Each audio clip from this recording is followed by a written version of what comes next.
Well, we're here at the Yak Gear workbench, and it's time for some rigs and techniques. Dave, we're talking about bait fishing this week, both freshwater and saltwater. So let's jump right in. We got a lot of stuff. So anyway, when you're choosing the size of the hook, you want to make sure that you choose a hook that's not going to mess up your bait.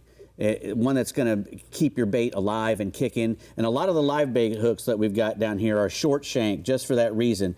They look a little different from a regular hook that you'd maybe just throw a chunk of something on, because they have a shorter shank. It keeps the fish from the live bait.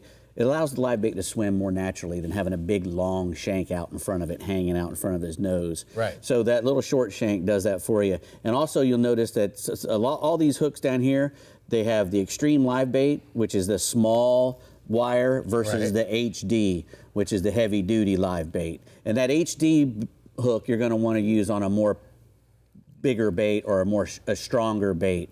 Probably more of a saltwater bait, like a big pilchard or a goggle eye or blue runner, something that can hold that weight. And it's also going to be targeting larger fish. Yeah. So you need to have a little bit bigger wire. And when you go down to the smaller baits, like a shiner or, even a shrimp, you're going to want to use the extreme live bait hooks that have the smaller wire and a smaller size, so it doesn't really affect the bait as much. Right. Now, also, those are the TK7 or the short shanks, and the TK8s, and the circle hooks that you had to work with, the bait savers. They're the TK5BS, and what the bait saver does is, if you're using a fish bait, any type of fin fish as a bait, or even a crab actually, that will keep the bait from turning around and getting inside of itself. The hook from turning around and getting fouling the bait back up inside the bait, which either results in a dead bait or no hookup on the fish that you're trying to catch, which is no good. Now, you also like to use a kale hook a lot of times, which is pretty much a stretched out circle hook. Right. A kale hook, they've been around for a long time. A lot of guys use them for flounder, but they're also great for trout and redfish with their live croaker on there. That longer shank and the way that it's bent back a little bit allows the fish to get all that hook into his mouth and comes tight in the corner, just kind of like a circle hook. Right. So you really don't have to really set the hook on those, just like a circle hook. You can just reel down once you notice that you got a bite and catch the fish. A TK9 kale hook, 5.0 for reds. Giant reds, you can use a 7/0 or something like this one, and a little 3/0 for a soft mouth fish like a trout. Right, so, like these. Correct. And so Dave, what's the bobber for? Well, usually when you're using a live bait, a lot of times you'll use a bobber, and it's not so much to be as a strike indicator.